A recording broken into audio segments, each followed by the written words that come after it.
how are you now leveraging that data in order to create valuable content that you can put in front of their audiences?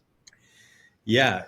So what I would say is that we're very lucky in that we have a small number of very advanced clients, and I've worked with a lot of companies in the past, and I would probably guess that 4 and 5 tech companies are a lot less advanced than they look on the outside. And that though the data may exist, marketing will never touch it and will never see it. Like that's my overwhelming experience is having the idea, wow, we should just use our product data to do X, and the difficulty of getting the product data from the product people and somebody to actually figure out what question should we be asking to like analyze that is actually incredibly rare.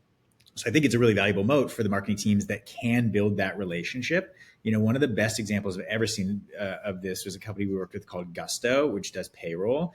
And Gusto, I don't know who on the comms team had this idea, but they hired economists and they got the data out of the platform and they had the economists report on it because it's payroll.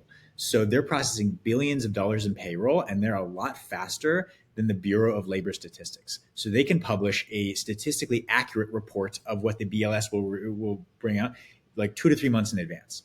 And they can make themselves a source for journalists to report on. And then you've got the world writing for you, right? And you're the source of all the backlinks. Like that is incredibly valuable.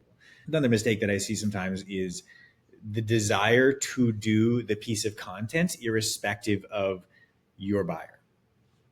Who's the consumer of that data? And what are they going to do with that information? Like in the case of Gusto, it's very tightly aligned. Their consumer is actually not the buyer, right? Small businesses are not looking for economic data. But their consumer is the PR people and journalists and anyone writing about that data, which then filters out. And it's a very clever play. Like the interlock is complete. People are like hungry for that data.